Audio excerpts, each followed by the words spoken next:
ಕೇಂದ್ರದ ಕೀಳು ಮಟ್ಟದ ಬ್ಲ್ಯಾಕ್ ಮೇಲ್ ರಾಜಕೀಯ ಬೆಳಕಿಗೆ ಬಂದಿದೆ. ಕೇಂದ್ರದಿಂದ ಹಣ ಪಡೆಯೋದು ರಾಜ್ಯಗಳ ಹಕ್ಕು, ಭಿಕ್ಷೆಯಲ್ಲ.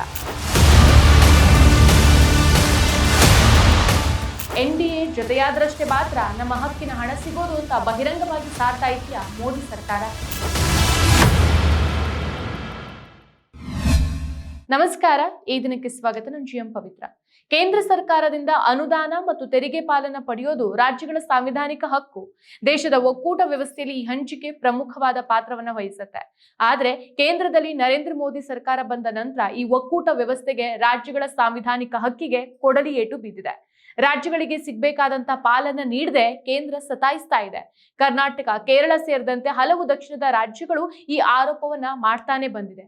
ಇದೀಗ ರಾಜ್ಯಗಳ ಹಕ್ಕಿನ ಹಣವನ್ನ ಪಡಿಬೇಕಾದ್ರೆ NDA ಸೇರುವ ಆಫರ್ ಅನ್ನ ಕೇಂದ್ರ ಸಚಿವ ರಾಮದಾಸ್ ಅಠವಳೆ ನೀಡಿದ್ದಾರೆ.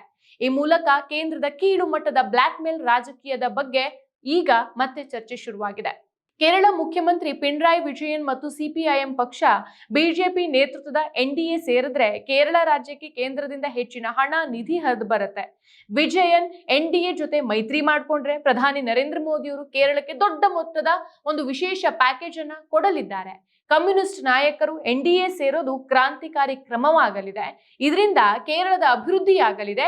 NDA ಸೇರಿದ್ರೆ ಮತ್ತೆ ಕೇರಳ ವಿಧಾನಸಭಾ ಚುನಾವಣೆಯನ್ನ ಗೆದ್ದು ಪಿಣರಾಯಿ ವಿಜಯನ್ CM ಆಗಬಹುದು ಅಂತ ಮೋದಿ ಸರ್ಕಾರದ ಸಾಮಾಜಿಕ ನ್ಯಾಯ ಮತ್ತು ಸಬಲೀಕರಣ ಖಾತೆಯ ರಾಜ್ಯ ಸಚಿವ ರಾಮದಾಸ್ ಅಠವಳೆ ಕಣ್ಣೂರಲ್ಲಿ ಪತ್ರಿಕಾಗೋಷ್ಠಿ ನಡೆಸಿದಾಗ ಹೇಳಿದ್ದಾರೆ. ಸದ್ಯ ರಾಜ್ಯಗಳ ಹಕ್ಕಿನ ಹಣವನ್ನ ನೀಡೋಕು ಕೇಂದ್ರ ಬಹಿರಂಗವಾಗಿ ಬ್ಲ್ಯಾಕ್ ಮೇಲ್ ಮಾಡ್ತಾ ಇರೋದು ತೀವ್ರ ಚರ್ಚೆಗೆ ಗ್ರಾಸ ಆಗಿದೆ. ಕೇಂದ್ರದಿಂದ ಹಣ ಪಡೆಯೋದು ರಾಜ್ಯಗಳ ಹಕ್ಕು, ಭಿಕ್ಷೆಯಲ್ಲ ಅನ್ನೋ ಕೂಗು ಕೇಳ್ಬರ್ತಾ ಇದೆ. CPIM ಕೇರಳ ಕಾರ್ಯದರ್ಶಿ MV ಗೋವಿಂದನ್ ಅಠವಳೆ ಹೇಳಿಕೆಯನ್ನ ಟೀಕಿಸಿದ್ದು ಇದು ಸಂವಿಧಾನ ಬಾಹಿರ, ಪ್ರಜಾಪ್ರಭುತ್ವ ವಿರೋಧಿ ಹೇಳಿಕೆ ಅಂತ ಹೇಳಿದ್ದಾರೆ.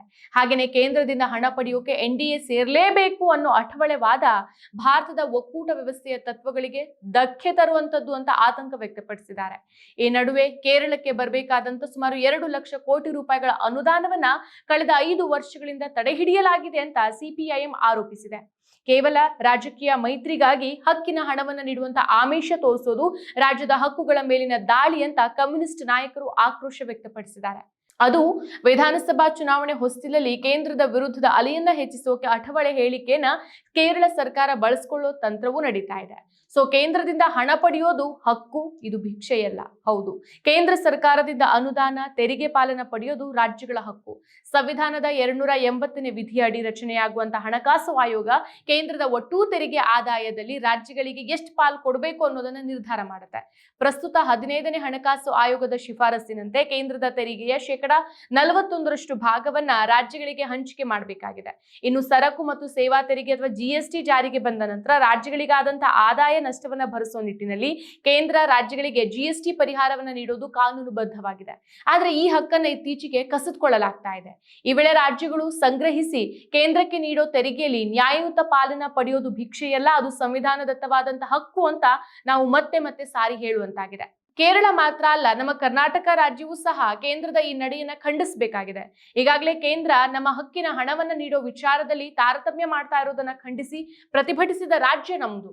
15ನೇ ಹಣಕಾಸು ಆಯೋಗ ಜಾರಿಗೆ ಬಂದ ನಂತರ ಕರ್ನಾಟಕಕ್ಕೆ ಸಿಗ್ತಾ ಇದ್ದಂತ ತೆರಿಗೆ ಪಾಲು ಗಮನಾರ್ಹವಾಗಿ ಕಡಿಮೆ ಆಗಿದೆ. ಕೇಂದ್ರಕ್ಕೆ ರಾಜ್ಯ ಸಲ್ಲಿಸುವಂತ ಪ್ರತಿ 100 ರೂಪಾಯಿ ತೆರಿಗೆಯಲ್ಲಿ ಮರಳಿ ಪಡೆಯುವುದು ಬರೀ 13 ರೂಪಾಯಿಂದ ಒಂದು 15 ರೂಪಾಯಿ ಮಾತ್ರ ಅಂತ ರಾಜ್ಯ ಸರ್ಕಾರ ಆರೋಪಿಸ್ತಾ ಇದೆ. ಸೊ ಈ ವಿಚಾರದಲ್ಲಿ ನಮ್ಮ ತೆರಿಗೆ ನಮ್ಮ ಹಕ್ಕು ಅನ್ನೋ ಅಭಿಯಾನವನ್ನ ರಾಜ್ಯ ಸರ್ಕಾರ ನಡೆಸಿತ್ತು. ಸೊ ದೆಹಲಿಯ ಜಂತರ್ ಮಂತರ್ನಲ್ಲಿ ಮುಖ್ಯಮಂತ್ರಿಗಳು ಮತ್ತು ಸಚಿವರು ಬೃಹತ್ ಪ್ರತಿಭಟನೆಯನ್ನು ನಡೆಸಿದ್ರು. ಆದ್ರೆ ಸಿಗಬೇಕಾದಂತ ಹಣದ ಪಾಲು ಮಾತ್ರ ಪೂರ್ಣವಾಗಿ ಸಿಕ್ಕಿಲ್ಲ. ಇತ್ತ ಕೇರಳದ ಸ್ಥಿತಿಯೂ ಅದೇ ಆಗಿದೆ. ಕೇಂದ್ರ ಸರ್ಕಾರ GST ಹಣವನ್ನ ಬಿಡುಗಡೆ ಮಾಡ್ತಾ ಇದ್ರು ಸಹ ರಾಜ್ಯ ಸರ್ಕಾರದ ಹಕ್ಕಿನ ಪೂರ್ಣ ಪ್ರಮಾಣದ ಹಣವನ್ನ ಕೊಡ್ತಾ ಇಲ್ಲ. ಕೇಂದ್ರ ಇನ್ನೂ ಸಾವಿರಾರು ಕೋಟಿ ರೂಪಾಯಿಗಳ GST ಪರಿಹಾರ ಮತ್ತು ಇತರ ಅನುದಾನಗಳನ್ನ ನೀಡಿಲ್ಲ ಅಂತ ಕೇರಳ ಸರ್ಕಾರ ಹೇಳಿದೆ. ಆದ್ರೆ ಕೇಂದ್ರ ಮಾತ್ರ ರಾಜ್ಯಗಳು ಸರಿಯಾದ ಅಂಕಿಅಂಶಗಳ ಜೊತೆ AG ಅಂದ್ರೆ ಅಕೌಂಟೆಂಟ್ ಜನರಲ್ ಪ್ರಮಾಣ ಪತ್ರವನ್ನ ನೀಡಿದ ಕೂಡಲೇ ಈ ಹಣವನ್ನ ನಾವು ಬಿಡುಗಡೆ ಮಾಡ್ತೇವೆ ಅಂತ ಹೇಳ್ಕೊಂಡಿದೆ. ಸೊ ಈ ಆರೋಪವನ್ನ ಕೇರಳ ಸರ್ಕಾರ ತಳ್ಳಹಾಕಿದಾಗ ಕೇರಳ AGಯನ್ನ ಸಲ್ಲಿಸಿದೆ. ಆದ್ರೆ AG ಜೊತೆಗೆ ಸಂಖ್ಯೆಗಳನ್ನ ಮರುಪರಿಶೀಲಿಸುವ ಪ್ರಕ್ರಿಯೆ ಮುಗಿಯೋವರೆಗೆ ಹಣ ಬಿಡುಗಡೆ ಮಾಡ್ಲಿಕ್ಕೆ ಆಗೋದಿಲ್ಲ ಅಂತ ಕೇಂದ್ರ ವರಸೆಯನ್ನ ಬದಲಾಯಿಸುತ್ತೆ. ಸೊ ಮತ್ತೊಂದ್ ಕಡೆ ಕರ್ನಾಟಕ AG ಪ್ರಮಾಣ ಪತ್ರಗಳನ್ನು ಸಲ್ಲಿಸುವಲ್ಲಿ ಇತರ ರಾಜ್ಯಗಳಿಗಿಂತ ಮುಂದಿದೆ ಅಂತ ಕೇಂದ್ರ ಸರ್ಕಾರವೇ ಶ್ಲಾಘಿಸಿದೆ. ಆದ್ರೆ GST ಪಾಲು ಮಾತ್ರ ತಡವಾಗಿನೇ ತಲುಪ್ತಾ ಇರೋದು. ಇದೆಲ್ಲದರ ನಡುವೆ ಅಠವಳೆ ಹೇಳಿಕೆ ಜನಸಾಮಾನ್ಯರನ್ನು ಚರ್ಚೆಗೆ ಸೆಳೆಯುವಂತೆ ಮಾಡ್ತಾ ಇದೆ.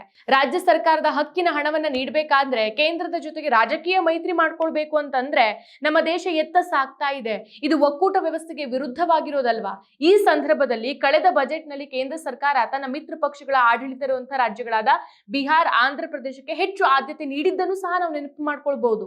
ಅಂದ್ರೆ NDA ಜೊತೆಯಾದ್ರೆ ಮಾತ್ರ ನಮ್ಮ ಹಕ್ಕಿನ ಹಣ ಸಿಗೋದು ಅಂತ ಬಹಿರಂಗವಾಗಿ ಸಾರ್ತಾ ಇದೆಯಾ ಮೋದಿ ಸರ್ಕಾರ? ಮತ್ತಷ್ಟು ವಿಶೇಷ ವಿಡಿಯೋಗಳನ್ನು ನೋಡಲು ಮತ್ತು ಹೊಸ ವಿಡಿಯೋಗಳ ಬಗ್ಗೆ ತಿಳಿಯಲು ಈ ದಿನ .com ಯೂಟ್ಯೂಬ್ ಚಾನೆಲ್ ಸಬ್ಸ್ಕ್ರೈಬ್ ಮಾಡಿ ಮತ್ತು ಬೆಲ್ ಐಕಾನ್ ಕ್ಲಿಕ್ ಮಾಡಿ.